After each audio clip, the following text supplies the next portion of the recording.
বাইরে বৃষ্টি পড়ছিল। আমি বারান্দায় দাঁড়িয়েছিলাম। সেদিন আমার গায়ে ছিল সাদা রঙের একটা নাইটি। বৃষ্টির ফোঁটাগুলো আমার চুলের উপর পড়ছিল। হঠাৎ করে দরজার ঘণ্টা বাজল। দরজা খুলতেই দেখি আমার জামাই দাঁড়িয়ে আছেন। তিনি মুচকি হেসে বললেন, আজ তো আপনাকে খুব সুন্দর লাগছে শাশুড়িমা। আমি লজ্জায় একটু ঘাবড়ে গেলাম। সেদিন আমার স্বামীর সঙ্গে আমার একটু ঝগড়া চলছিল। আমি চাইছিলাম আমাদের সম্পর্কটা ভালো থাকুক, কিন্তু কিছু কারণে আমরা একে অপরের থেকে দূরে সরে যাচ্ছিলাম। সেদিন আমি আমাদের ঘরটা সুন্দর করে সাজিয়েছিলাম। রাতে স্বামী আসবেন ভেবে অপেক্ষা করছিলাম, কিন্তু হঠাৎ করে জামাই ঘরে ঢুকলেন। তিনি মজা করে বললেন, এই সুন্দর ঘরে সাজানোর জন্য।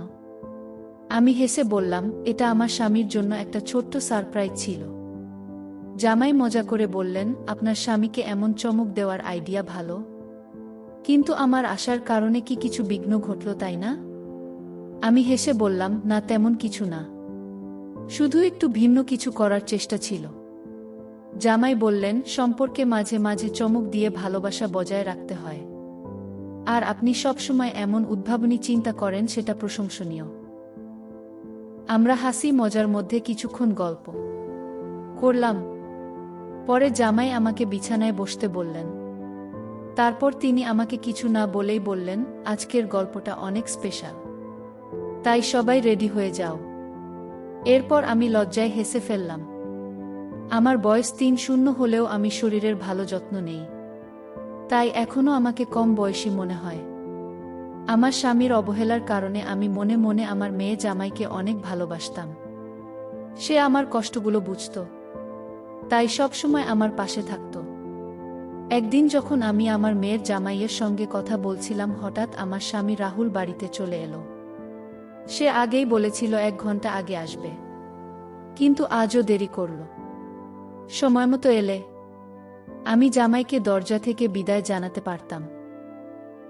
বাড়িতে এসে রাহুল প্রথমেই জামাইকে জড়িয়ে ধরল, কিন্তু আমাকে দেখল না, যা দেখে আমি একটু রাগ হলাম। ঘরে বসে কিছু চিন্তা করছিলাম, জামাইও পাশে বসেছিল। আমি এতটাই ভাবনার মধ্যে ডুবেছিলাম যে হঠাৎ জামাই আমার দিকে হাত বাড়িয়ে বলল, শাশুড়িমা, আপনি কি চিন্তায় আছেন? আমি চমকে উঠলাম। সে মৃদু হাসিতে বলল, তাহলে এখানে একা একা কি ভাবছেন? আমি হেসে বললাম, না এমন কিছু না, শুধু কাজের চিন্তা। আমরা গল্প করতে করতে তাকে আমাদের সাজানো ঘরটা দেখালাম, যেটা আমি রাহুলের জন্য সাজিয়েছিলাম। জামাই প্রশংসা করে বলল, এটা খুব সুন্দর হয়েছে। আমি হেসে বললাম, ভেবেছিলাম রাহুলকে চমক দেব, কিন্তু তুমি এসে পড়লে। সম্পর্কে মাঝে মাঝে এমন ছোট ছোট চমক দেওয়ার প্রয়োজন, এতে ভালোবাসা টিকে থাকে। এরপর আমরা কিছুক্ষণ গল্প করলাম। জামাই বলল, কোনো সমস্যা হলে আপনি আমাকে বলবেন, আমি আছি আপনার পাশে। তার কথায় আমার মন কিছুটা হালকা হল। পরের দিন রাহুল যথারীতি কাজে চলে গেল, আর জামাই জানালো তার ১:০০টায় অফিসে যেতে হবে। সে খুবই ফিট এবং সুদর্শন, তার ব্যক্তিত্ব দেখলেই বোঝা যায় সে দায়িত্বশীল। আমি তার কাজের প্রতি যত্ন দেখে মনের মধ্যে একটা শান্তি অনুভব করলাম। যাওয়ার আগে জামাই বলল, আপনারা যদি চান আজ সন্ধ্যায় ক্যান্ডেল লাইট ডিনার করতে পারেন। গতকাল আমি এসে আপনাদের পরিকল্পনায় বিঘ্ন ঘটিয়েছিলাম। আজ আমি দেরিতে ফিরব, আপনারা নিজেদের মতো সময় কাটাতে পারেন। আমি হাসি মুখে তার কথা মেনে নিলাম। আমার স্বামী সারাদিন খুব একটা কথা বলেনি, যদিও আমি বিকেলে তার জন্য ডিনার প্রস্তুত করেছিলাম। রাতে যখন সে বাড়ি এল, তাকে খুব ক্লান্ত দেখাচ্ছিল। আমরা একসাথে ডিনার করলাম, কিন্তু তাকে কোনো কিছুতে চাপ দেইনি। আমি ভেবেছিলাম রাহুল আমার স্বামী এবং আমাদের জীবনে আরও অনেক সময় আসবে, তাই সেদিন তাকে কিছু না বলে ঘুমাতে দিলাম। রাত ১:০০টা বাজে। আমি তখন নীলগাউন পরেছিলাম। জামাই তখনও বাড়ি ফেরেনি। আমি ভাবছিলাম তাকে ফোন দেব কিনা। ঠিক তখনই দরজা খুলে গেল। জামাই বাড়িতে ঢুকল। আমি তাকে জিজ্ঞেস করলাম, তুমি কি খেয়েছ? সে জানালো, হ্যাঁ, আমি বাইরে খেয়েছি। কিছুক্ষণ পর সে নিজের ঘরে চলে গেল, আর আমি আমার ঘরে ফিরে এলাম। এভাবে দিনগুলো কেটে যাচ্ছিল। জামাই সকাল ১০টা থেকে বিকেল ৫টা পর্যন্ত অফিস করত, আর প্রায় সময় সে আমাকে বাড়ির কাজে সাহায্য করত। তার এই সহযোগিতা দেখে আমি ভাবতাম, আমার মেয়ে কত ভাগ্যবতী, এমন একজন যত্নশীল মানুষকে জীবনসঙ্গী হিসেবে পেয়েছে। যাওয়ার আগে জামাই বলল, আপনারা যদি চান আজ সন্ধ্যায় ক্যান্ডেল লাইট ডিনার করতে পারেন। গতকাল আমি এসে আপনাদের পরিকল্পনায় বিঘ্ন ঘটিয়েছিলাম। আজ আমি দেরিতে ফিরব।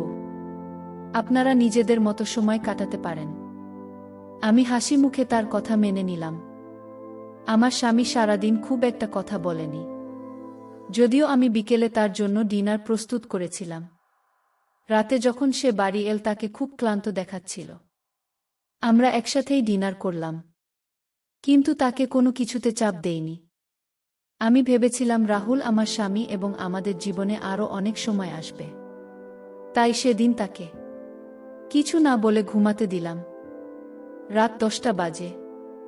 আমি তখন নীল কাউন্ট পড়েছিলাম। জামাই তখনও বাড়ি ফেরেনি। আমি ভাবছিলাম তাকে ফোন দেব কিনা। ঠিক তখনই দরজা খুলে গেল। জামাই বাড়িতে ঢুকল। আমি তাকে জিজ্ঞেস করলাম, তুমি কি খেয়েছ? সে জানাল, হ্যাঁ আমি বাইরে খেয়েছি। কিছুক্ষণ পর সে নিজের ঘরে চলে গেল আর আমি আমার ঘরে ফিরে এলাম। এভাবে দিনগুলো কেটে যাচ্ছিল। জামাই সকাল 10টা থেকে বিকেল 5টা পর্যন্ত অফিস করত, আর প্রায় সময় সে আমাকে বাড়ির কাজে সাহায্য করত। তার এই সহযোগিতা দেখে আমি ভাবতাম আমার মেয়ে কত ভাগ্যবতী, এমন একজন যত্নশীল মানুষকে জীবনসঙ্গী হিসেবে পেয়েছে। একদিন আমি রাহুলের কাপড় ঠিক করছিলাম, হঠাৎ তার প্যান্টের পকেট থেকে মুম্বাই যাওয়ার একটি টিকিট পেলাম। আমি তাকে জিজ্ঞেস করলাম, এই টিকিটটা কি? সে বলল, হ্যাঁ অফিসের কাজে মুম্বাই যেতে হবে। আমি ভেবেছিলাম হয়তো সে আমাকে সঙ্গে নিয়ে যাবে, কিন্তু সে বলল, এই পার্টি অফিসের জন্য, পারিবারিক কিছু না, তাই তুমি যেতে পারবে না। আমি একটু হতাশ হলাম, কারণ আশা করেছিলাম আমরা একসঙ্গে সময় কাটাবো। পরের দিন সে মুম্বাই চলে গেল 4 দিনের জন্য। সেই সময় জামাইও তার অফিসের পার্টির জন্য প্রস্তুতি নিচ্ছিল। সে আমাকে তার পার্টিতে যাওয়ার প্রস্তাব দিল। আমি নীল শাড়ি পরেছিলাম, যা আমাকে অনেক সুন্দর দেখাচ্ছিল। জামাই আমাকে দেখে বলল, শাশুড়ি মা, আপনাকে কে অনেক সুন্দর লাগছে। আমি তার কথায় লজ্জা পেলাম। আমরা একসাথে পার্টিতে গেলাম। আমি খুবই ভালো সময় কাটিয়েছিলাম। সে আমাকে খুব যত্ন সহকারে সারা পার্টিতে নিয়ে ঘুরছিল, যেন আমি তার খুবই আপনজন। পার্টি থেকে বাড়ি ফেরার পথে আমি তাকে জিজ্ঞেস করলাম, তুমি আমাকে পার্টিতে কেন নিয়ে গেলে? জামাই হেসে উত্তর দিল, শাশুড়িমা, পার্কে শুধু কর্মচারীদের জন্য অনুষ্ঠান হয়, মাঝে মাঝে পরিবারকেও সঙ্গে নেওয়া উচিত। তার কথা শুনে আমার ভালো লাগলো এবং আমি বুঝতে পারলাম সে আসলে আমাকে সম্মান দেখাতে চেয়েছিল। পরের রাতে যখন আমি আমার ঘরের পোশাক বদলাচ্ছিলাম, তখন আমার ড্রেসের হুক খুলতে পারছিলাম না। রাহুলও বাড়িতে ছিল না, তাই আমি একটু দুশ্চিন্তায় পড়েছিলাম। ঠিক সেই সময় জামাই এসে আমার হুক খুলতে সাহায্য করল এবং তারপর দ্রুত ঘর থেকে বেরিয়ে গেল। কিছুক্ষণ পরে আমি বাইরে এসে তাকে জিজ্ঞেস করলাম, তোমার কি কোনো সমস্যা হয়েছে? সে মুচকি হেসে বলল, হ্যাঁ শাশুড়িমা, আমার ঘরের এসি নষ্ট হয়ে গেছে। এত গরমে এসি ছাড়া ঘুমানো খুব মুশকিল। আমাদের বাড়িতে মাত্র 2টি এসি ছিল, একটি আমার ঘরে এবং অন্যটি অতিথি ঘরে যেখানে জামাই থাকত। তার সমস্যার কথা শুনে আমি তাকে আমার ঘরে এসে ঘুমাতে বললাম। সে রাতে জামাই আমার ঘরে এসে ঘুমালো। যদিও আমি কিছুটা অস্বস্তি অনুভব করছিলাম, তবুও তার কষ্টের কথা ভেবে কিছু বলিনি। পরের দিন তার ছুটি ছিল এবং আমাদের বাড়ির রেশন প্রায় শেষ হয়ে গিয়েছিল। আমি বাইরে রেশন কিনতে যেতে চাইলাম, কিন্তু রাহুল টাকা দিয়ে যায়নি। আমি চিন্তায় পড়ে গেলাম। ঠিক সেই মুহূর্তে জামাই বলল, মা, আমি এই বাড়ির সদস্য, আপনি চিন্তা করবেন না, এই মাসের রেশন আমি কিনে দেব। আজ দুপুরের খাবার আমরা বাইরে খাবো। তার কথায় আমি স্বস্তি পেলাম এবং আমরা বাইরে বেরোনোর জন্য প্রস্তুতি নিলাম। প্রথমে জামাই আমাকে একটি রেস্টুরেন্টে খাওয়াতে নিয়ে গেল। খাওয়া দাওয়া শেষ হলে আমরা মলে শপিং করতে গেলাম। মলে যা কিছু আমার পছন্দ হলো, জামাই তো আমাকে কিনে দিল। রেশনের পাশাপাশি আমি নিজের জন্য অনেক কিছু কিনলাম এবং সমস্ত খরচ জামাই দিল। রাহুল প্রায় আমাকে বকাঝকা করত যদি আমি রেশনের বাইরে কিছু কিনতাম, কিন্তু জামাই কিছুই বলল না। সে চুপচাপ যা কিছু দরকার ছিল সবই কিনে দিল। তার এমন ব্যবহারে মাঝে মাঝে মনে হচ্ছিল যেন সে আমাকে খুশি করার চেষ্টা করছে। সেদিন রাতে আমি মল থেকে কেনা নতুন নাইট ড্রেসটি পরেছিলাম, জামাই আমাকে সেই ড্রেসে দেখে বিস্মিত হয়ে গেল এবং বলল, শাশুড়িমা, আপনি খুব সুন্দর লাগছেন। সেই রাতে আবারও সে আমার ঘরে ঘুমাতে এসেছিল, কারণ অতিথি ঘরের এসি নষ্ট হয়ে গিয়েছিল। মাঝরাতে ঘুমের মধ্যে আমি বুঝতে পারি যে আমি তার খুব কাছে চলে এসেছি। ঘুম থেকে উঠে আমি দ্রুত দূরে সরে গেলাম এবং নিজের কাজে মন দিলাম। আজও জামাই ছুটি নিয়েছিল। স্নান সেরে আমি যখন রান্নাঘরে বাটি পরিষ্কার করছিলাম তখন সে পেছন থেকে এসে হালকা চিমটি কাটল। আমি চমকে গেলাম এবং হঠাৎ ভারসাম্য হারিয়ে তার উপর পড়ে গেলাম। সেই মুহূর্তে আমরা একে অপরের খুব কাছাকাছি ছিলাম এবং আমার হাতের ময়দা তার মুখে লেগে গেল। এটি দেখে আমরা দুজনেই হেসে উঠলাম। সে মুচকি হেসে বলল, হ্যাঁ শাশুড়িমা, আপনার পেটে একটা পিঁপড়া ছিল, সেটাই ছড়ানোর চেষ্টা করছিলাম। আমরা কিছুক্ষণ হেসে নিলাম, তারপর আবার নিজের কাজে ফিরে গেলাম। কিন্তু তার দয়া ও যত্ন আমার মনের মধ্যে রয়ে গেল। সেদিন থেকে আমি ভাবতে শুরু করলাম, যদিও আমার স্বামী আমাকে প্রায় উপেক্ষা করত, জামাই কিন্তু সবসময় আমার খেয়াল রাখত। তার বয়স আমার স্বামীর চেয়ে একটু কম হলেও সে অনেক বেশি যত্নবান এবং স্মার্ট ছিল। সে আমাকে একদিন বলেছিল, কোনো নারীর কিভাবে যত্ন নিতে হয় তা আমি ভালোই জানি। রাতে রাহুল বাড়ি ফিরে আসে এবং আমি নতুন নাইট ড্রেস পরেছিলাম। রাহুল অবাক হয়ে আমাকে জিজ্ঞাসা করল, এই ড্রেস কোথা থেকে এলো? আমি তাকে বললাম, আমি কিছু টাকা জমিয়েছিলাম, তাই নিজের জন্য এই ড্রেস কিনেছি। সে সন্দেহের চোখে আমাকে দেখল, কিন্তু আমি তার সন্দেহের কোনো গুরুত্ব দিলাম না। যিনি নিজের স্ত্রীর যত্ন নেন না, তার দৃষ্টিভঙ্গি নিয়ে ভাবার প্রয়োজনও নেই। আমার মনে হচ্ছিল আমার যত্ন করার মানুষ হয়তো দায়িত্ব নিয়ে নেই। কিন্তু জামাই আমাকে সবসময় সম্মান দিয়ে দেখেছে। তার আচরণে বুঝতে পেরেছি সে আমাকে সঠিকভাবে দেখভাল করতে পারে। আমি তখন বুঝে গিয়েছিলাম এই সম্পর্কের যত্ন করতে হবে, যাতে এর সৌন্দর্য বজায় থাকে। সেই দিন থেকে আমি একটু রাহুলের কাছ থেকে দূরত্ব রাখার চেষ্টা করছিলাম। পরের দিন রাহুল এবং জামাই দুজনেই নিজেদের সময়মতো অফিসে চলে গেল। আমি কিচেনে কাজ করতে করতে ভাবছিলাম, আমি কি ভুল করছি? জামাইদের প্রতি আমার আকর্ষণ কি রাহুলের প্রতি অন্যায়? এই ভাবনার সঙ্গে আমি একটি পরীক্ষা নেওয়ার সিদ্ধান্ত নিলাম।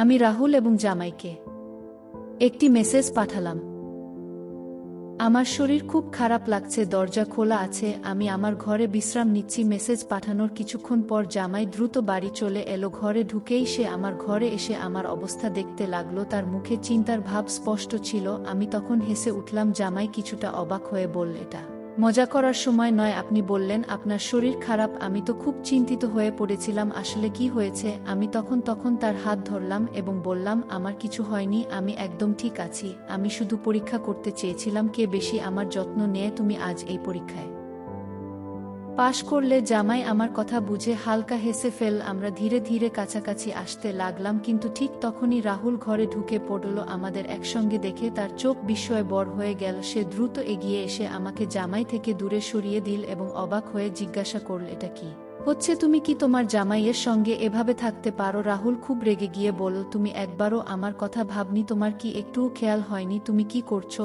আমি শান্তভাবে উত্তর দিলাম, না রাহুল, যখন তুমি তানিয়ার সঙ্গে থাকো তখন কি তোমার মনে একবারও আমার কথা আসে? আজ আমি জানতাম তুমি আমার কোনো খবর নেবে না, তাই ইচ্ছে করে তোমাকে দম্পতির মতো তোলা আমার আর জামাইয়ের একটা সেলফি পাঠিয়েছিলাম। মেসেজেও ইচ্ছে করে লিখেছিলাম, আমি তার সঙ্গে ভালো সম্পর্ক তৈরি করছি। রাহুল অবাক হয়ে পড়ল, তানিয়া তুমি এসব বকছো কেন? তখন আমি তার মিথ্যার সব প্রমাণ তুলে ধরলাম ওর এবং তানিয়ার ছবিগুলো দেখালাম। আমি তার সম্পর্কের সবকিছু আগে থেকেই জানতাম, কিন্তু এতদিন নিজের দাম্পত্য জীবনের জন্য চুপ ছিলাম। আমি ধৈর্য ধরে বললাম, অফিসের মিটিংয়ের নামে তুমি বাইরে গিয়ে তানিয়ার সঙ্গে সময় কাটাও, তার জন্য অনেক খরচ করো, অথচ আমি যখন ছোট্ট কিছু চাই তখনই তোমার মুখে শুধু খরচের কথা শোনা যায়। আমার সব অভিযোগ শুনে রাহুল হতবাক হয়ে গিয়েছিল। আমি আরও বললাম, আমি এতদিন চুপ থেকেছি, ভাবছিলাম হয়তো আমারই কোথাও ভুল ছিল, কিন্তু তোমার আসল রূপটা জামাই আমাকে দেখিয়েছে। যখন আমি ভেঙে পড়ছিলাম সেই সময় জামাই আমাকে সাহস জুগিয়েছে। রাহুল কিছু বলার চেষ্টা করছিল, কিন্তু আমি বললাম, তুমি যে সন্দেহে নিয়ে আমাদের দেখছো তা দূর করে একবার নিজের দিকে তাকাও। তুমি যা করেছো তারপরেও তোমার কি মনে হয় তুমি সঠিক? তুমি যদি ভাবো তোমার ভুল নেই, তাহলে আমার আর জামাইয়ের মধ্যে কোনো ভুল নেই। জামাই আর আমার মধ্যে কিছুই ভুল হয়নি। আসলে আমরা দুজনে মিলে তোমাকে একটা শিক্ষা দিতে চেয়েছিলাম। আর আজ তুমি যা দেখেছো সেটাও সেই নাটকেরই অংশ ছিল। যদি তুমি আমাকে অন্য কারো সঙ্গে দেখে কষ্ট পাও, তাহলে ভাবো আমি কিভাবে তোমাকে অন্য মেয়ের সঙ্গে মেনে নিতে পারি। এবার রাহুল মাথা নিচু করে দাঁড়িয়ে রইল। আমি আমার ব্যাগ তুলে নিলাম এবং বাড়ি ছেড়ে যাওয়ার সিদ্ধান্ত নিলাম।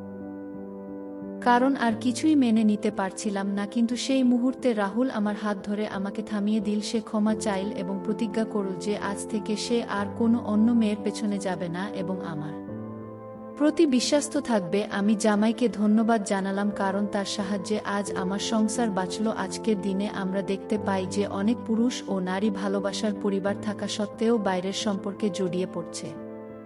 তবে এটা বোঝা দরকার যে বাইরের কেউ আপনার পরিবার বা সঙ্গীর মতো কখনোই আপনাকে আগলে রাখতে পারবে না। বাইরের মানুষ কেবল নিজের প্রয়োজন মেটাতে আসবে। বিয়ের বাইরের সম্পর্কের কারণে আজকাল বিবাহ বিচ্ছেদের সংখ্যা ক্রমশ বাড়ছে।